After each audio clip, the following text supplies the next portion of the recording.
کہ ہمارے نبی صلی اللہ علیہ وسلم کو اللہ نے دولت دی مگر آپ نے رکھی نہیں, جس کی وجہ سے ہمارے نبی کا لائف اسٹائل ایسا تھا کہ اس میں عیش و عشرت کا کوئی سامان نہیں تھا.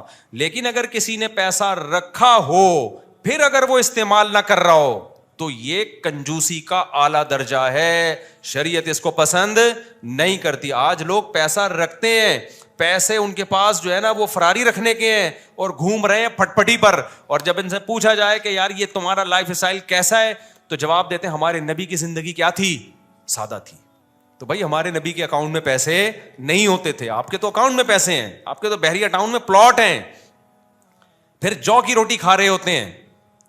ہمارے حضرت ایک دعوت میں گئے, ایک پیر صاحب نے نا, مرید نے دعوت کی, مرغے رکھ دیے, نہاریاں, اور وہ ایک پیر صاحب جو تھے اس کے جاہل پیر تھے, وہ پیر صاحب نے کہا یہ کیا رکھا اتنا کھانا, ہمارے نبی تو جو کی روٹی کھایا کرتے تھے, یہ کیا مرغے پکا کے اور بریانی اور نہاری, یہ کیا ہے یہ؟ تو حضرت نے فرمایا یہ آپ کے لیے نہیں ہے, یہ میرے لیے, آپ ان کے لیے بھائی کوئی مسور کی دال لے آ بنا کے. سمجھ میں آ رہی بات؟ تو ایفیشنسی جھاڑنے کی کوشش کی جا رہی ہے. بھائی نبی صلی اللہ علیہ وسلم کے پاس تو کچھ تھا ہی نہیں, جو تھا تو شام سے پہلے صدقہ. پیر صاحب آپ کا جو مرید ہے اس کے اکاؤنٹ میں ابھی بھی 1 کروڑ روپے پڑے ہوئے ہیں, اور آپ کا اکاؤنٹ کون سا خالی ہے؟ آپ کی جیبوں میں ابھی بھی لفافے پڑے ہوئے ہوں گے, ابھی بھی لفافے پڑے ہوئے ہوں گے. یا تو سارا صدقہ کر دو, مرید سے بھی بولے سب صدقہ کر دے اور غریب ہو کے بیٹھ جائے. پھر بیچارے کے پاس کچھ ہے ہی نہیں تو پھر جو کی روٹی کھلائے گا, تو کھاؤ بھی جو کی روٹی. سمجھتے ہو کہ نہیں سمجھتے ہو؟ تو یہ کانسیپٹ کلیئر کرنا بہت ضروری ہے کہ دین کا اس سے تعلق نہیں ہے کہ آپ کی گاڑی اچھی ہے, آپ کے کپڑے اچھے ہیں, آپ کے جوتے اچھے ہیں. اگر آپ کے پاس پیسہ ہے تو پھر اگر آپ کی گاڑی اچھی نہیں ہے تو پھر آپ بے دین ہیں, کیونکہ آپ اپنے اوپر خرچ کرتے ہوئے موت آ رہی, اور آج آ رہی ہوتی ہے. آپ کو لگا ہوگا کہ ایک آدمی لینڈ کروزر میں گھوم رہا ہے, بڑی لگژری لائف ہے. ابے بھائی اس کے پاس جو پیسہ ہے نا وہ اس سے بھی اوپر کا ہے, وہ بچایا ہوا بہت زیادہ ہوتا ہے اور دکھا بہت کم رہا ہوتا ہے. اور علماء صالحہ کے پاس ہم نے دیکھا ہے, اہل اللہ کے پاس جتنا ہوتا ہے وہ چھپاتے نہیں ہیں, وہ لوگوں پہ بھی خرچ کرتے ہیں, اپنی ذات پہ بھی, کیونکہ وہ کہتے ہیں دنیا مسافر خانہ ہے. نبی کا ارشاد ہے کہ تیرا پیسہ صرف وہ ہے جو کھا کے ختم کر دیا, پہن کے پرانا کر دیا, باقی تمہارا کچھ بھی نہیں ہے.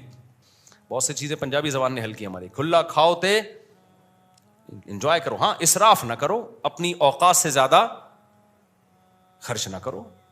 یہ قرآن نے منع کیا, جتنی اوقات ہے اس کے اندر اندر رہو. ایسا نہ ہو کہ ایک روڈ اڑا دیا اور کل بھیک مانگ رہا ہے لوگوں سے, ضرورت جو ضروری خرچے ہیں وہ بھی پورے نہیں ہو رہے.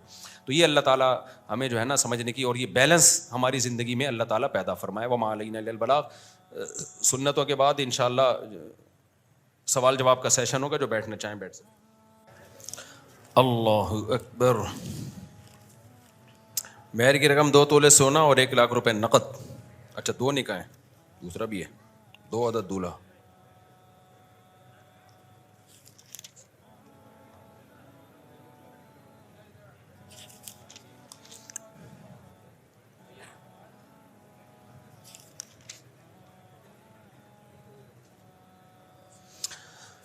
وعلیکم السلام. ماشاء اللہ ماشاء اللہ.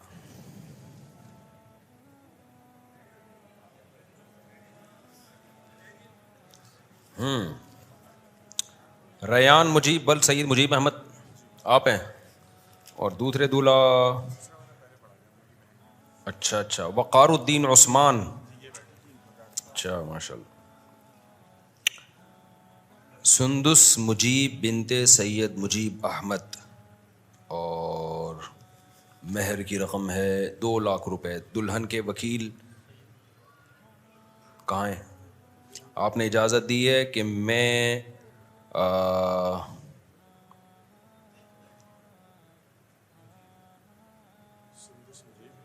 آگے اچھا سندس مجیب ول سعید مجیب احمد کا نکاح 2 لاکھ روپے مہر میں وقار الدین عثمانی ول قطب الدین حقانی. عثمانی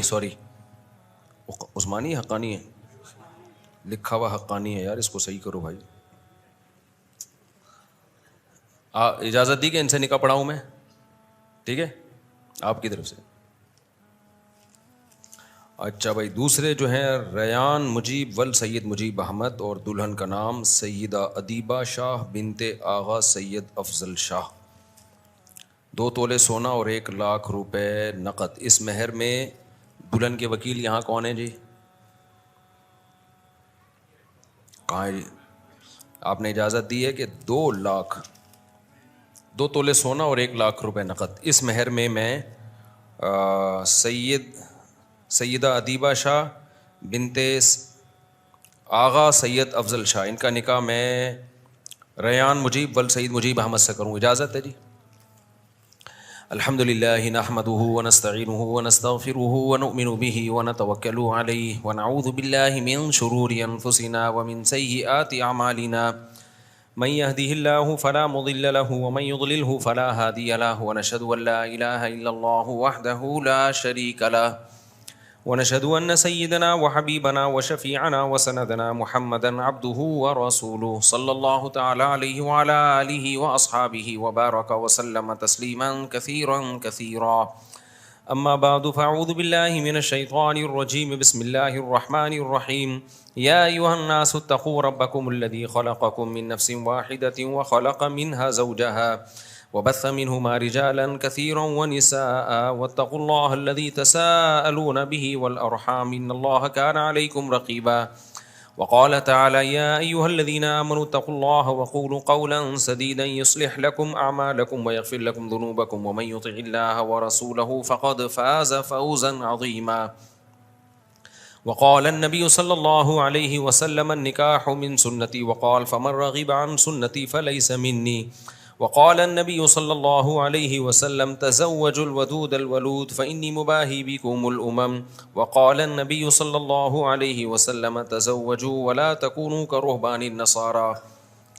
جناب وقار الدین عثمان والقطب الدین وقار الدین عثمانی والقطب الدین عثمانی، میں نے 2 لاکھ روپے مہر میں آپ کا نکاح سندس مجیب ول سید مجیب احمد سے کیا. آپ نے اس نکاح کو قبول کیا؟ جزاک اللہ. جناب ریان مجیب ول سید مجیب احمد، میں نے 2 تولے سونا اور 1 لاکھ روپے نقد. اس مہر میں آپ کا نکاح سیدہ ادیبہ شاہ بنت آغا سید افضل شاہ سے کیا. آپ نے اس نکاح کو قبول کیا؟ جزاک اللہ جی. دعا کریں اللہ تعالیٰ ان دونوں نکاحوں میں برکت دے. الحمدللہ رب العالمین والعاقبۃ للمتقین والصلاۃ والسلام علی رسول الکریم وعلی آلہ وصحبہ اجمعین. اے اللہ ان دونوں نکاحوں کو اپنے دربار میں قبول فرما. ان نکاحوں کی برکت اے اللہ ان دونوں جوڑوں کو تادم حیات نصیب فرما. آپس کے اختلاف، انتشار، لڑائی جھگڑوں، ہر قسم کے شر فساد سے اللہ ان دونوں جوڑوں کی حفاظت فرما. اس نکاح کو اللہ ان کے خاندانوں میں جوڑ کا، محبت کا ذریعہ بنا، خاندانوں میں خیر اور برکتوں کا ذریعہ بنا. جس کی جو جائز مراد ہے اللہ اس کی مراد کو پورا فرما. ربنا آتنا فی الدنیا حسنۃ وفی الآخرۃ حسنۃ وقنا عذاب النار. صلی اللہ تعالیٰ علی خیر خلقہ محمد وعلی آلہ وصحبہ اجمعین. اللہ تعالیٰ بہت مبارک کرے بھائی، آپ ماشاء اللہ بہت مبارک کرے اللہ تعالیٰ. وہ تمیز کا کام ہے نا، تمیز والا کام. نکاح خاندانی لوگوں کا کام ہوتا ہے، سمجھ رہے ہو. گلے میں شال ڈالتے ہیں تو کیا شال دوپٹے کے زمرے میں آتی ہے؟ شال ڈالنا جائز ہے بھائی. شال جو ہے نا وہ دوپٹے کے زمرے میں نہیں آتی. دوپٹہ آج کل دوپٹے کے زمرے میں نہیں آ رہا. خواتین جس قسم کا دوپٹہ پہن رہی ہیں وہ دوپٹہ ہے کیا؟ تو جو بھی جتنا پہن رہا ہے اس کو پہننے دو، اچھا ہے نا. تو اچھا ہی لگتی ہے شال، تو ہمارا کلچر ہے بھائی. ایک ہی تو اچھا کام کر رہا ہے وہ، اس پہ بھی آپ کو اعتراض ہو رہا ہے. پہنا کرو، شادیوں میں شال پہنا کرو، اچھا لگتا ہے یاد. اچھا بھائی، یہ دونوں دولہاؤں سے گزارش ہے کہ تھوڑا سا ادھر جا کے گلے ملیں تاکہ ہمارا سوال جواب کا سیشن متاثر نہ ہو. مجھے ایک بات بتاؤ، آج کسی کو کہہ دیا جائے، کسی کو عشق ہو جائے نا، کہیں عشق، تو لڑکے کیا کچھ نہیں کر رہے ہوتے نا اس کو حاصل کرنے کے لیے. ڈپریشن میں جا رہے ہوتے ہیں، خودکشیاں ہوتی ہیں. اگر کوئی کہتے کہ تو 2 مہینے لگاتار روزے رکھے گا تو تجھے یہ مل جائے گی، تو رکھیں گے کہ نہیں رکھیں گے؟ کل سے ہی نیت کر لیں گے بھائی. اتنا بڑی قربانی انسان دے دیتا ہے. تو آپ کو جس سے عشق ہو گیا نا، جنت کی حور اس سے 100 گنا زیادہ ہے. سمجھ رہے ہو کہ نہیں سمجھ رہے؟ تو اللہ نے اپنے نیک بندوں کے لیے جو جنت کی نعمتیں تیار کر کے رکھی ہیں، وہ اس دنیا سے کروڑہا گنا زیادہ بہتر ہے. 100 تو میں نے ویسے ہی کہہ دیا. تو اس کے لیے کچھ بھی نہیں کر رہا انسان. نفلی روزے تک نہیں رکھے جاتے, رمضان کے روزے پورے نہیں رکھے جا رہے آج کل لوگوں سے. تو وہی بات ہے, اللہ نے غیب پہ پردہ ڈالا ہوا ہے, تو اگر اللہ وہ تھوڑا سا ہٹا دے تو دنیا میں اس کی تھوڑی سی مثالیں ملتی ہیں, بڑی سے بڑی لوگ قربانیاں دے دیں, تو سوچو آخرت میں جو اللہ نے اپنے نیک بندوں کے لیے جو تیار کیا ہے جن نعمتوں کو, وہ کیا ہوں گی. جزام بما کانوا یعملون, قرآن کہتا ہے جو تم کر رہے ہو نا اس کا بدلہ تمہیں ملے گا. تو بدلے کے طور پر اللہ کیا کم دے گا؟ وہ تو جہاں ہماری سوچ ختم ہوتی ہے وہاں جنت کی نعمتیں شروع ہوتی ہیں. تو اس لیے وہ تہجد گزاروں کے لیے رکھی ہے, زنا اور شراب سے بچنے والوں کے لیے, نماز کی پابندی کرنے والوں کے لیے, شریعت کو مکمل فالو کرنے والوں کے لیے اللہ نے رکھی ہے.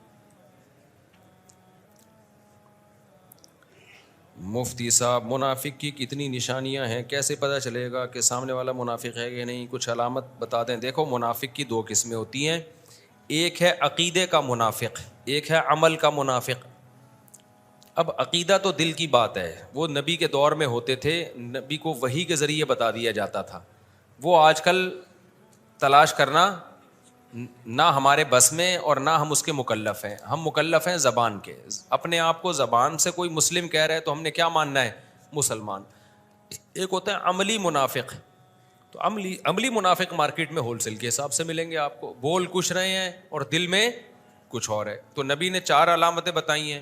اذا وعد اخلفا, فرمائے نبی نے کہ منافق کی 4 علامتیں, جب وعدہ کرے تو خلاف ورزی, اسی وقت نیت ہوتی ہے کہ میں جھوٹ بول رہا ہوں, ٹوپی کرا رہا ہوں.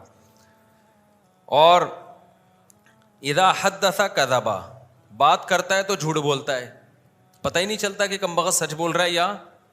بہت سے لوگ ہوتے ہیں نا اتنا جھوٹ بول چکے ہوتے ہیں, اب ان کی کسی بات کا اعتماد نہیں رہتا, پھینکتے جاتے ہیں. تیسری بات, وَإِذَا اؤْتُمِنَ خَانَ, جب اسے امانت دی جاتی ہے, اس پہ ٹرسٹ کیا جاتا ہے تو ڈنڈی مارتا ہے بیچ میں, وہ سمجھ رہے ہو. اور ایک چوتھی علامت, وَإِذَا خَاصَمَ فَجَرَ, جب بحث مباحثہ کرتا ہے نا تو گالی گلوچ پہ آتا ہے, اوقات دکھانے پہ آ جاتا ہے. دلائل سے بحث کبھی بھی نہیں کرتا. جس کے پاس دلائل ہوتے ہیں وہ دلیل سے بات کر رہا ہوتا ہے, جس کے پاس دلائل نہیں ہوتے وہ ادھر ادھر کی پھینک رہا ہوتا ہے بیٹھ, سامنے والے کو نیچا دکھانے کی. اکثر لوگ ذاتیات پہ آ جاتے ہیں نا, بھئی آپ کی بات کے بعد دلیل نہیں ہے تو فلانا ایسا ہے, تو ڈھمکانا ایسا ہے, یہ مولوی ایسے ہوتے ہیں, جو فلانے ایسے ہوتے ہیں. ابے تو چھوڑو تو مولوی کیسے ہوتے ہیں, ابھی جو آپ سے بات چل رہی ہے اس کا جواب چاہیے ہمیں.